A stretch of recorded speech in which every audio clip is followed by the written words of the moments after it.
Trigger on!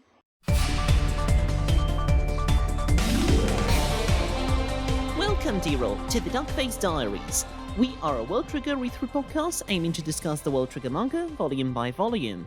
I'm Wensleydale Cheddar. And I'm Hovin with an H. In this episode, we're digging into Volume 21, which covers chapters 179 to 187, and is adapted across Episode 8 to the start of Episode 12 of Season 3 of the anime. Once again, not a very clear-cut thing, but anyway, here we are. We're digging into it. We're digging into it so much. How have you been doing, Hovin? Dig a tunnel, dig a tunnel, dig a tunnel, quick before the enemy Largon comes. Okay, anyway. Row, take a shower. I'm doing alright. It's been a pretty full week of work, but I think I'm not doing too badly, all things considered. How have you been? I've been alright, so I've taken a vacation. I've taken a holiday. Why am I speaking in American terms? I've taken a bit of a holiday to go to my grandparents' place, and it just hit me after 20-something years, I will not reveal my age, that my whole family is addicted to coffee. It turns out that, so my mum, I knew that she drinks like 3 or 4 coffees a day. I limit myself to just one, but then again, I started very much late.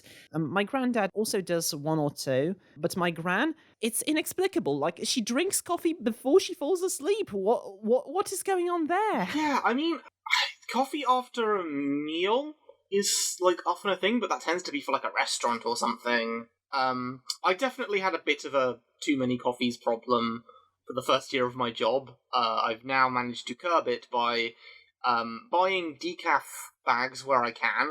So when I have my morning coffee, I always have a decaf.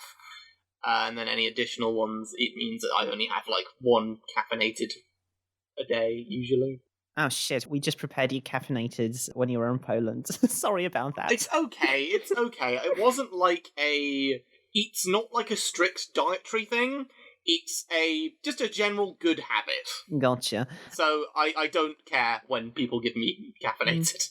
I just generally drink coffee when I want to wake myself up, for example, before this recording. And I drink booze whenever I want to get drunk. I'm not really that picky about the flavor side of things when it comes to it, so I drink both for a purpose. Do you have a preference between black and milky? Oh, I definitely drink black. For some reason, I can drink milk whenever, but when it's like a combination with coffee, it makes me a bit sick. I don't know why. I can have the 2 things like separately, but not at once. It's like my thing with mashed potatoes. Like I can't eat it without getting a headache, even though I like all other forms of potatoes. Apart from that, so today, while preparing for this podcast and while like taking some notes ahead, I've come across a nature documentary narrated entirely by Barack Obama. It was quite a strange experience to like listen to him. I mean, I imagine his voice would fit it quite well for a nature documentary. Yeah, but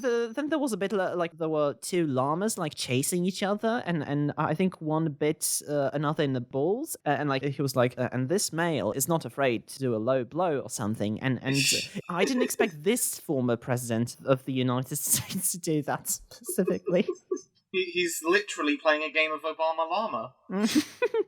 But anyway, we should probably talk about Volume 21.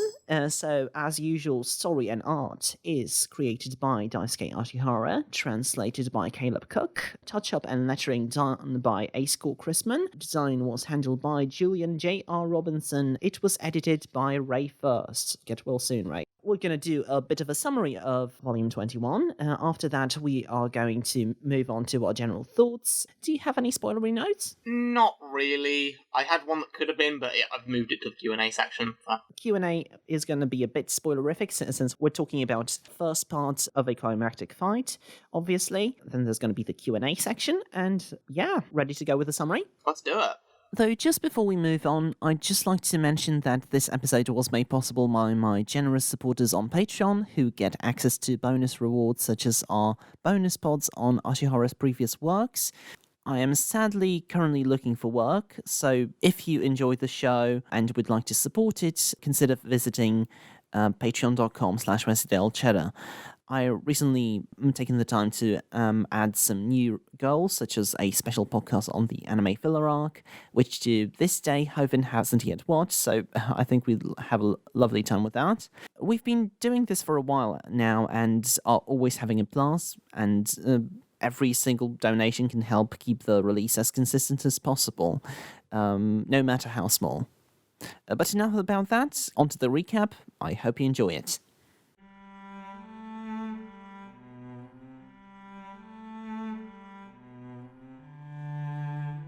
Previously on World Trigger, Hughes decided to confront Chica about the matter for the last time. Can she shoot people or not? After all, the team's strategy rides on whether that is the case, as she could earn a lot of points by herself with Meteor alone. Chica says that she can't help to imagine someone getting hurt because of her. Like Hatahara, she imagines flesh and blood bodies here, but Hughes counters, well, if she doesn't shoot, Osama and Yuma would die on a real battlefield. Then Chica has a panic attack, as she suggests she would probably shoot if her friends were in danger. He leaves the sniper with these thoughts, expecting an answer soon. Composed Beefcake and Usami take Chica to the roof with some tea to calm her down.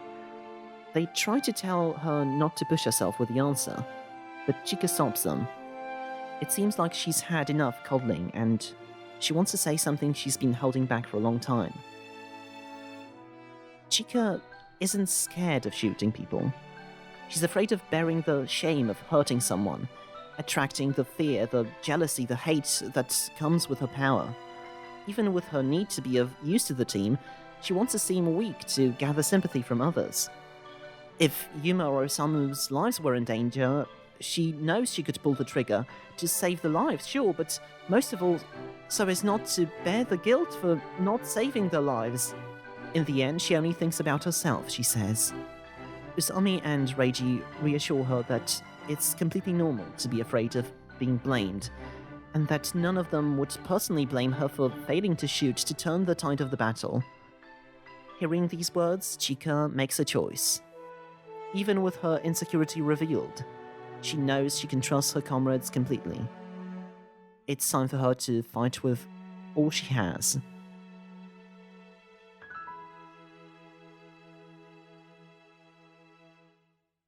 So meanwhile, okay, still not done with the first chapter. Okay, wow, right. Osama, Yuma, and Konami analyze their opponent in the final match. Yuba Squad describing the captain as more of an attacker who fights with guns than an actual gunner. The Shrimp gets a timely text from his junior Shrimp, Midorikawa, saying his squad mate can tell him all about Yuba. So they meet him the next day. Kazuma Satomi, the man with a one-piece mouth, the enthusiastic bespectacled gunner who describes Yuba as the absolute strongest one-on-one, a contender to go against Tanjikawa. In fact, the only reason why his squad is so low-ranked is because they had tragically lost a vital member to college. Damn it, rugby! Karasawa intensifies. As Yuma heads to meet Yuba, Osama stays behind to ask Satomi for his opinion on Ninomiya, as his self-proclaimed zealot. He describes him as the absolute strongest one-on-one. Osama is confused, to say the least. So Satomi explains that he himself fights as a gunner, imitating Yuba's techniques along with Ninomiya's shield killer strategy, utilizing a combination of small and big bullets to circumvent both a spread-out or a concentrated defense. When posed with a question many a weeb has a strong opinion about who would win, Satomi says Ninomiya would win most of the time, but if they face each other up close, Yuba could take him out due to the fast reaction time that a gunner trigger allows. Before we cut to Yuba's strategy room, Jin approaches Osama and drops the bombshell that the consultant has been the #1 gunner all along. So Yuma meets Yuba, the absolute drill sergeant who greets him with a hearty, "Well met!" Alongside comes Abishima, Yuma's nervous fangirl, who her captain encourages to express her appreciation of the Shrimp by making an Armin Attack on Titan speech. So Yuma returns the gratitude by misgendering her, for which he has to pay by giving her a training session. He seems to be going easy on her, which Yuba rightfully considers disrespect. Finally respecting Abishima's wish for an honest fight, Yuma demonstrates a new technique, He throws a scorpion shuriken on the ground next to her, then releasing an underground mantis with his foot, connecting with the projectile and stabbing the Kogetsu-wielding private from behind. Grateful for the lesson, Yuba gives Kuga a match of his own, instantly blowing him to bits. Given it's the final match, he will make sure his squad will give it all they've got to maintain their rank. Midorikawa finally gets his rank battle with Jin, as he cashes in a favor with Yuma, and the shrimp has no choice but to request it from the talented elite on his behalf. Back in Tamakoma base, Mikomo's squad analyze what they've learned about Yuba, and how him focusing on powerful close-range shots, he takes a very different approach to combat than most gunners. After thinking up some countermeasures using walls and wires, they move on to discussing Ninomiya. They bet that the number one shooter will try to corner them one-on-one. Hughes says he would have a problem with that, as the Tryon gap would leave him at a loss in both full shield and full attack mode. Then Chika makes an announcement. In the next match, she's going to use normal bullets, as she was able to understand something inside herself. Osama is apprehensive, but when he sees Yuma supporting Chika's decision, even with his lie detector side effect, he decides to give it a go, as long as he is the one to give the order to shoot. Still eager to figure out a plan B, Osama asks Scruffy Hottie for help, asking him to come to the training room. Osamu's request for Scruffy Hottie is for him to emulate Ninomiya's fighting style, with help from the training room's programming to emulate his Trion. After grovelling to Konami to take his dinner shift, he agrees. After overwhelming the team several times, Scruffy Hottie unearths Osamu's real plan. Rather than beat Ninomiya one-on-one, he wishes to draw out Nino's full offense and thus create an opening in his defenses. Osamu observes from their takoyaki restaurant conversation that Ninomiya himself is a much more emotion-driven combatant than his teammates, and thinks he could use this to Tamakoma's advantage. The squad enjoy a curry rice dinner before the night of the big match. A panel of Takatomi, Konami, Oji, and Kurauchi introduce the match as commentators, nudging the fourth wall to inform readers that the daytime match ended with Azuma squad narrowly beating Kageura and Oji squad. Moving on to the match at hand, Konami is confident that Tamatu can grab the 4 points they need to ascend to the second rank, but Oji has his doubts. Ninomiya's survival track record and refined knowledge of Hughes' powers by everyone all give Tamakoma a lot more to work against than the previous match. Upon Yuba squad picking up their usual map of Cityscape B, the commentators touch on the team's strong desire to preserve their rank. Over in the strategy room, Tamakoma discussed their ideal scenario would be Hughes and Chika meeting to team up, following which they'd repeat their wire zone strategy from prior matches. If this ends up being unfeasible, their backup will be for Yuma and Hughes to become the primary attackers instead. Over in Yuba squad, the captain instructs sniper Kazuto Tanuka to target Chika, wary of her destructive capabilities, and prompts Obishima herself remain wary of Yuma's constantly changing tactics. Squad operator Nono Fujimaru imitates a former squadmate Kanda to motivate them, and they resolve to enjoy a victory dinner after the match. Ikoma squad exchange completely irrelevant stories and banter as Oki sits in silence, while Maori and Mizukami continue to share the team's collective brain cells. Unsatisfied with the earlier nudging of it, Ikoma smashes through the fourth wall with gusto. Ninomiya squad are practicing training routines up until the 11th hour, as Yami instructs them that the match is about to begin. The squads warp in with Tamakoma at a great disadvantage. With a bin full of gin. Jin is asked to leave the match, especially considering that he took an unnecessary rubbish receptacle into it. Hughes is surrounded by enemy squads to the northeast, far from his teammates. Ninomiya fires on Osamu and Chika down to the southwest, shortly after they meet, with assistance from Tsuji. Chika briefly wavers in firing back with Yuma, but after some gentle encouragement from the duck-faced lad, lets off a hound to get him off their case. This does, however, alert Tanuka to their location. Back up in the north, squads close in on each other, prompting an ongoing dialogue between Kai and Ikoma about which agents are popular. Hughes tries to make a beeline for his teammates by equipping Bagmone, but this only paints more of a target on his back as every nearby squad notices this and closes in on him, resulting in a chaotic brawl. Hughes takes significant damage as enemy squads scramble to take him out. Kai attempts and fails to take out Yuma in the midst of this chaos, Mizukami advises that he sticks to the pincer attack. Osamu instructs Yuma and Chika to take up a sniping position to back up Hughes, but as this unfolds, Hughes insists that she targets the area with a meteor instead, sacrificing him for the points that they need. Just as she attempts this, Tanuka, who had been carefully tracking her this whole time, scores an impressive shot on the very tip of her meteor, blowing it and the building they're standing on top of to smithereens. Chika and Yuma survive with the sniper's impenetrable shield, but Tamakoma's situation is looking dire. Oh, you meant Tanoka, right. I kept thinking, who the fuck is Tanuka? Oh, yeah, no, that makes a lot more sense, yeah. Sorry about that. Tanuka should use a bazooka. I was, imagining a Tanuki in Yuba Squad uniform. No, it's a Tanuki that ate the bazooka fruit. General thoughts. Let's do it.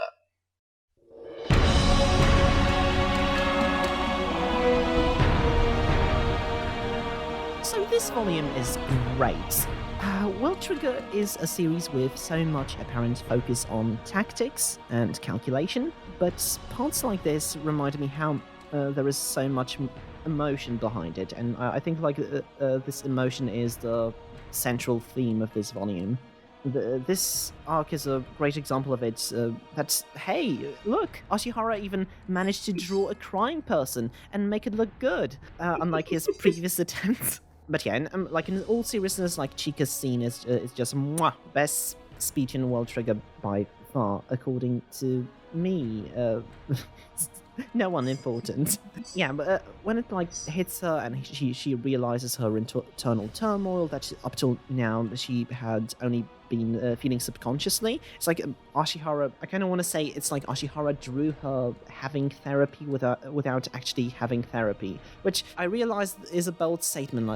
But in general, in fiction, maintenance is not exciting to watch, even if it's healthier. There is another moment that focuses on emotion. There's Osamu staking his plan on the cold, calculating Ninomiya, apparently, acting rashly and rushing into single combat. One thing I did really like about Hughes confronting Chika is that he doesn't come off actively malicious. He's very indelicate and clearly a bit impatient with her problems, but he is genuinely confused by them. He has this internal logic of a lifelong soldier, and this kind of naturally manifests itself in an indelicate and harsh interrogation of Chika's states. She's not really someone that he can relate to.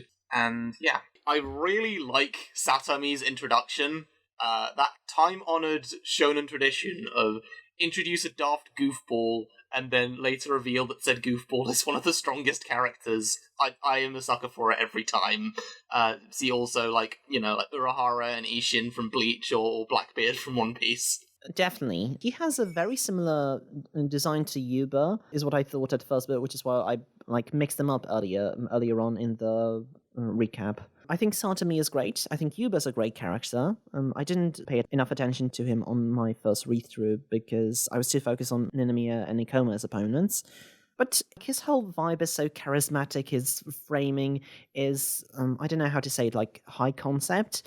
When I see him close range gunman style with a bagworm cape, I can't help but think that this is like a sheriff from a spaghetti western. He's this weird mishmash of a drill sergeant and a cowboy without fully being either one of them. The spaghetti western vibe fits even more given his white uniform. That's how the good guy is dressed.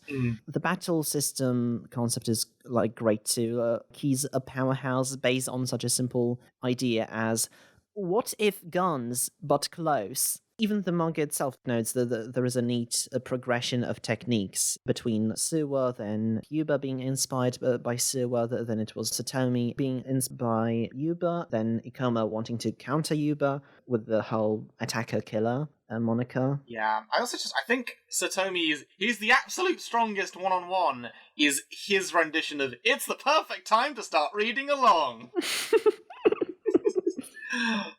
One thing the anime did was the translations for this praise of Yuba is a bit different. He's invincible in one-on-ones, which I don't like as much. I think it undercuts the joke that this would confuse Osamu. Because you can say that for more than one person and have it not be weird. I think Caleb did a greater job on that to like carry the humor through in that chapter. Yeah. How dare you, underpaid Crunchyroll translator?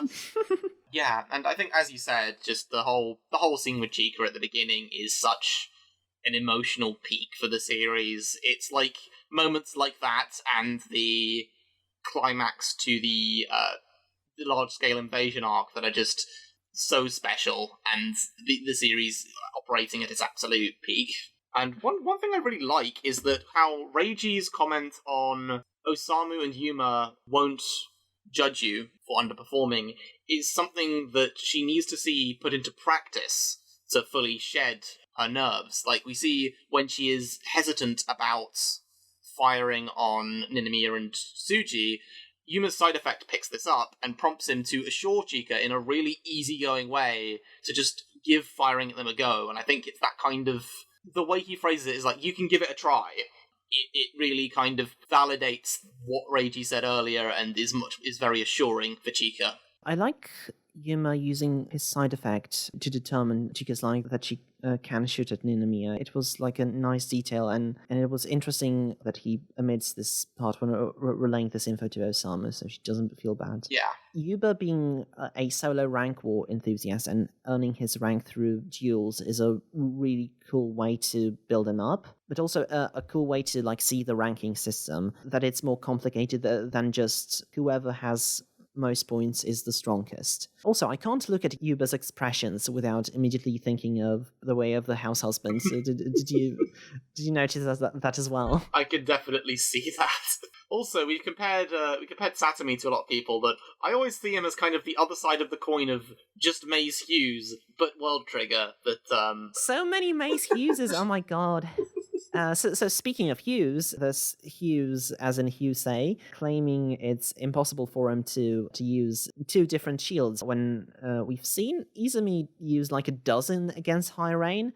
I guess maybe he means like two of different density, or maybe like what Izumi was using was like one shield that was scattered into several. Yeah, I think he means shields of different density, because that is something that's specified to be Ninomiya's big trump card, that he can switch between those two types of bullets to target separate shield types of different entities. Yeah, like, it will eventually get through it. That's the thing. It's like, he can... I think that's the way the shields work. Sustained fire can whittle them down to different rates, but they will whittle them down eventually. Osamu insisting on calling Chika's real shots could so easily like read as him trying to like reassert control of the situation when like he loses authority or something, kind of the way that another character does in the away mission test. He really does kind of consider chaos on the battlefield and how Chika could easily panic during this kind of breakthrough. Also, like during the dinner scene, we got one non-sweaty Osamu. He's come so far in not sweating. I'm so proud of him. Ikoma, as always, is very funny throughout this volume. The way the anime holds on Ikoma dramatically sitting down at the start of his squad meeting before chatting complete bollocks is just wonderful. And also just the way he's animated in all of the flashbacks to talking about Hughes. Sorry, not talking about Hughes, talking about Jin, and just sneaking in on his match. Ikoma's squad never fails to be completely distracted, and I do sometimes wonder if Ikoma himself, if his side effect is to see the fourth wall. It must be, right? Perhaps. Other things in the anime, the one other note I have for it is that Chika's scene, big scene, the volume is handled very well. Obviously, we touched on how much Ashihara's art depicting this had improved. There's like small panels of her panicking are given much more gravitas and weight and time to breathe. Like each little kind of sigh, each time that she's preparing to say something, the expressions are even more clear, and I think the anime only enhances what Ashihara has done here. There's one anime original shot. Chika's hair partially obscures her face from the side, which I thought was a really nice embellishment to the scene. I did like what the art here did as well with the speech bubbles. How the borders become borders. How the borders become kind of like wavy, I suppose. I've got to note Scruffy Hottie in Ninomiya's get-up. damn. This makes me kind of wonder why they didn't have these, like, Tamakoma 1 simulations before. I guess it would have made the pacing even more bloated, but it seems like a fun idea to like, practice on your seniors to emulate the big battle. I think to comment on that, my Diam moments of this particular spread was in the anime when Ninomiya Squad are like training, and it's just especially when Inukai and Suji are getting ready to go. They just look really cool. The way they kind of Inukai brushes back his hair and stuff, and then also, I never realized how much that Nonon Fujimaru was pretty my type. Yeah. Yeah, she's very nice. Speaking of operators, I usually like to see a variety of operators during the play-by-play, but it's nice seeing Sakurako return for the final one. Really nice way to tie everything together. I do love Konami during this fucking match. She never stops revealing Osama's secrets, and it does so even more during the next volume. It's quite amusing. I know it doesn't matter in a play-by-play, but still, come on. There's a lot of shifting in the squads, which kind of foreshadows like the purpose of the one of the purposes of the away mission test. Like Oji and Kurouchi used to be in Yuba squad. I wonder how that dynamic even worked. Who would Yuba even be in Code Geass? Yeah, I guess it's more that the shuffling that occurs is just on a scale that they're not used to. And obviously they've had less time to adjust to all of the new team. The squads regularly shuffle around. Some of the people here may become captains and form their own squads, like Azuma did several times, and some people might be captain material. You can see here that like it happened basically with Oji. There's a standout comedic panel, actually several. I do love the panels where Ikoma just listens to Mizukami's reports during the match, and he says like, yeah, Kai is popular, roger, roger. It's like played completely straight, as if this is vital combat info, and he actually repeats this. I love this. One nice thing is that I like kind of the ticking clock that kind of diffuses and builds tension with Tonaoka, I'm going to say his name right now. Hey. Sort of keeping tabs on Chika and Yuma, and the little detail of they went behind the water cooler. Maybe she's safe now. Ultimately, the trick shot gets him. Yeah, that was quite clever. I legit forgot Tonaoka was such a big deal. Like it seems like all of Yuba squad are solo fighting specialists. Yeah. Which is something that the match like heavily focuses on. He debatably affects the battle the most in his entire squad. It's a nice payoff to the previous musings about sniping at Meteor, which happened, I think, during the last Azuma match. Hughes's plan failing is also a treat, but because like his experience doesn't mean insight in everything. Things are always subject to change on a battlefield, especially one with just so many participants. And yeah, so speaking of the many participants, it goes without saying that the battle is very tense for Hughes as he's attacked from all sides. And the last time I've seen a World Trigger battle be this tense, I think it was like during the invasion chase. Yeah, it also brought to mind, I think, when there was a very chaotic brawl in the middle of, I think it was Kageura's first match. When there was just kind of a big melee of people from all different squads clashing in the middle, and yeah.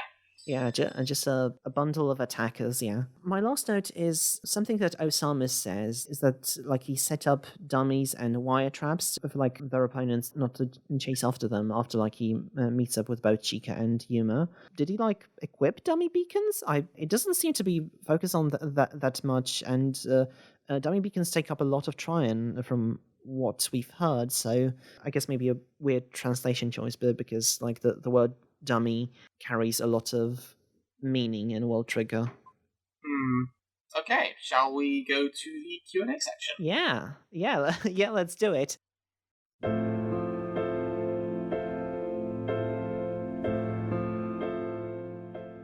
Goda has a big body on the Reddit says. This is such a very Hoven bait name. I Sorry, Godi has a big body. Yeah. There we go. Good day, Wensley and Hoven.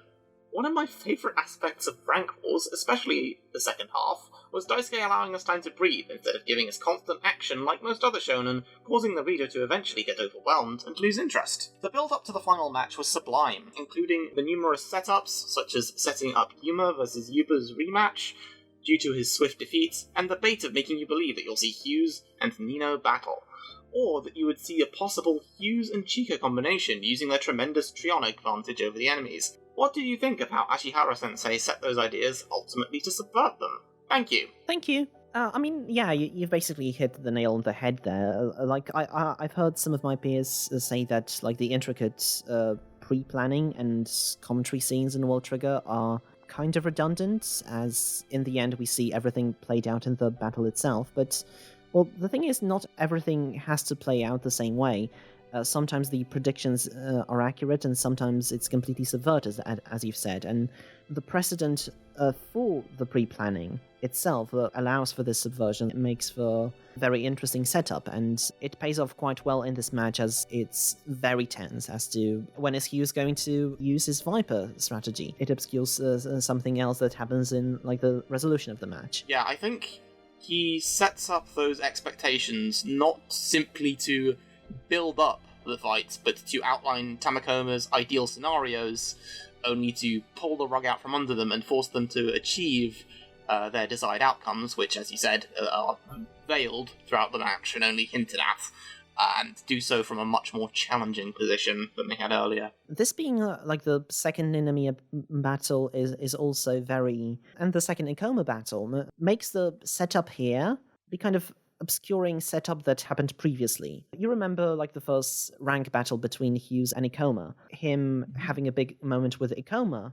during the rank war here. It also very much pays off in a very satisfying way. Not to mention Osamu, Chika, and Ninomiya, like the, I guess, trichotomy between them is very much focused on early on. Then we introduce Hughes to kind of take some attention away from it, to make things a little less obvious, which is why when it pays off, it works so much better. One really standout scene from the anime that I glossed over is when Hughes is being closed in on, and he can see Ikoma readying his whirlwind and Yuba about to unload his quick shot at the same time, and everything just slows down and goes to black and white, and that's where the episode ends. It's a really good cliffhanger. Yeah, I remember that. That was really fun.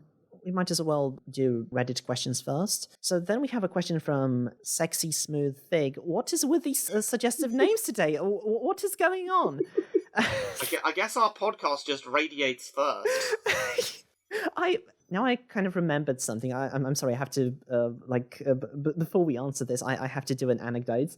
You remember how like, I lost the hard drive and all the data from it, and like, we had a bit of a hiatus because of it? After I got back access to my computer, I created a new folder for, like, the new recordings. It was after episode 18, so absentmindedly, I named it Duckface Diaries Recordings 18+. Which is, I suppose, a choice that I keep reminding myself of. I hope you guys are ready for the Patreon exclusive Duckface Diaries After Dark spin-off show. So the question is as follows. Hey Hovin, Wensley, seeing as this is the last and arguably most important match for Tamakoma second, I'm curious as to your general expectations going into this upon first read-through. Did you think that Chika would be able to pull the trigger, that Hughes would be an instant target, or that even what would come next after the end of such a lengthy but nonetheless memorable arc? Thank you for the podcast. I've had a great time listening to the deep dives. Thank you very much, Sexy Smooth Fig. You are indeed smooth. Thank you. Yeah, thank you for the question. I think on my initial read-through, I suspected that the outcome would be somewhat of a victory, but to what degree I was less certain. I completely did not see Osamu's trick coming, and Chika actually hitting someone felt like, oh, for fuck's sake. 1 second. Yeah, I'm fucking leaving this in. This is too good. United States, Canada, Mexico, Panama, Haiti, Jamaica, Peru. And sorry, to resume my point, and Chika actually hitting someone felt like the most likely outcome, but it also had a lot of tension surrounding it regardless due to how long this had been an issue for her, and not to mention her hesitation when first firing on Ninomiya and Shuji like that. As for post-rank wars, I was under the impression they'd be going to the away mission much more quickly, with the test somewhat breezed over, Of course, I'd actually forgotten the tests were a thing, but even upon remembering them, I didn't think they would be an entire additional arc. I knew there'd be plenty of post-amble, and sort of minor developments and conversations between the rank wars and the away mission, because there had to be, and that's how World Trigger runs, but yeah, I definitely underestimated it. Yeah, it's kind of the thing you go into during the previous Q&A, is that a big problem with Ashihara's writing is that he doesn't have like these big moments where he announces that hey, expect this, and this. This is going to take a long time, or this is going to take a short time. We don't know what to expect from this. When like the rank wars was announced, it was kind of the same problem, and I've said it many times that I'm quite enjoying the current arc, but it was definitely unexpected in this regard. So when it comes to Chica finally being able to pull the trigger, I definitely expected that it was going to happen, but just because it was predictable doesn't mean that the tension wasn't handled very well throughout this whole match. I thought Ashihara has done a great job at that, as I kept guessing as to when exactly it would happen, which is, I suppose, the important thing. That Hughes would be an instant target, I think it was expected to a certain extent. Like during the early matches, I suppose during the late matches even, when Osamu gained the Y strategy, he definitely became a big target after displaying that for the first time. It was certainly, like, we were conditioned to think that oh yeah, people would pay attention to Hughes a lot, but also like that he would become like such a target instantly to so many big players in the match. It was definitely unexpected, and well, it's going to be expected because it was the product of random warping at the start of the match. Okay, and then on Twitter, from friend of the show, Sniper of My Heart, won't lie. Oh, sorry, no, that's my answer. I can't do that. For current World Trigger, I think Osamu might control Katori's units until she gets fed up and plays herself. I think the game might be mimicking control units far away, kind of like how you might move a drone. Yeah, Kendra shares her thoughts on the current chapters in the away mission test, and how Katori has kind of lost her motivation as kind of predicted by Wakamura. Osamu controlling Katori's units is definitely something I thought was coming from the start. Obviously, we had it play out fairly straightforwardly with the assumption that everyone controls their own units at first, but as soon as like it's like, you know, I have the knowledge that it's a computer game, it's like, okay, you could have other players control it, and Katori's probably not going to be very good at this, so, and it would be a fun inversion to, you know, where the characters were at the start of when they first fought, where Osamu was more of an underdog and Katori was more of a falling overdog. It's kind of a shock how things have changed. Yeah, this would kind of work until we consider that Katori is a gamer. I think that this is something that it's probable, and I think like the game mimicking controlling units far away, it's how you might move a drone. It's kind of a nice idea of maybe board adapting some of the technology we've seen from Galapola, and maybe this is kind of a test run in that as well. Yeah, I think it's a good interpretation though. I think that's all the questions. So shall we do the round off? Let's do it. So this is going to do it for the 21st episode of Duckface Diaries. You can find us wherever you listen to your podcasts. Just search for Duckface Diaries and we'll be there. Links to all the platforms are at patreon.com/Wensleydale Cheddar. Everything is in the pinned post. That's also what helps me pay the bills, so if you want me to devote more time to making the show better, consider supporting me there. In return, you can get your name in the YouTube credits, or a World Trigger Duckface avatar, or you could get access to some bonus podcasts which are coming up.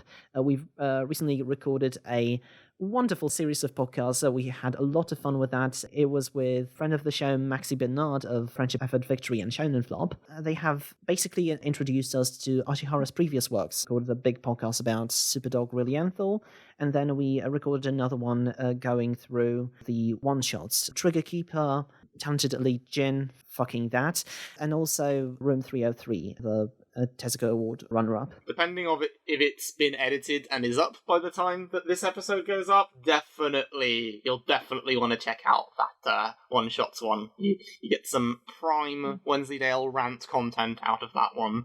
I would not want to miss it. Yeah, I'm definitely gonna post like reviews of it on the channel, on the feed, so you'll know when they are up on the Patreon. There will be announcements. And of course, remember that much like the neighborhood, the YouTube algorithm is a dark abyss of sorrows and woes from which channels like these never resurface, and what helps us navigate it is liking, subscribing, and sharing the podcast with a friend. On the YouTube channel and the same RSS feed, you get access to not only Duckface Diaries, but Manga Mosaic, a collection of podcasts and video essays on other manga titles short or long alike.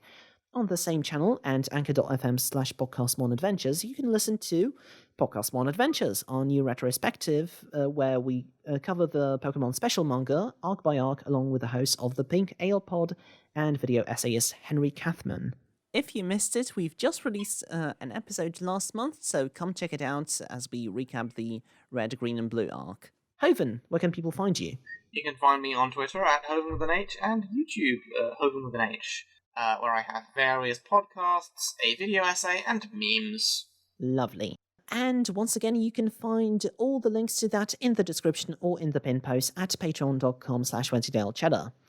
Send us emails, questions, comments, suggestions at wensleydale012@gmail.com, or follow us on Twitter at Duckface Diaries, or individual Twitters at WensleyCheddar and at Hoven with an H. Now, a sincere thank you to Milo Jack Sillett for composing music for us, an orchestral rendition of Giri Giri, the first opening sequence for World Trigger, and an orchestral rendition of, for the first time, Ashita no Hikari, the second opening sequence for the show in question. You'll be able to hear it in full after the outro. I think we'd like to allow you to listen to it in full because it's a lovely song. You can find his work at soundcloud.com/Milo-Jack-Stillitz. I made the same mistake trying to Google it earlier today to listen to it. I forgot there were dashes in it as well. So, what are we covering next time? Next time we're covering Volume 22, which consists of chapters 188 to 196, and is adapted across episodes 12 to 14 of Season 3, rounding off the anime. Woo! Amazing. Once again, we are past the anime, where we have been once, and then the anime came back, and now we're past the anime again. We're just trucking along, and the anime is probably not going to be a thing for another decade, if that. So, yeah. Alright, so now for your patron goers, it's time for some World Trigger After Dark. Welcome everyone, it's Duckface Diaries Recordings 18+.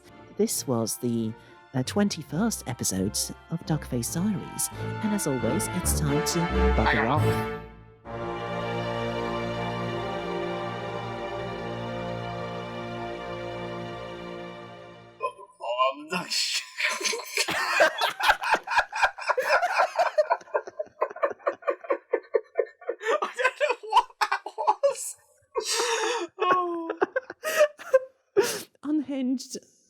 Unhinged. Okay.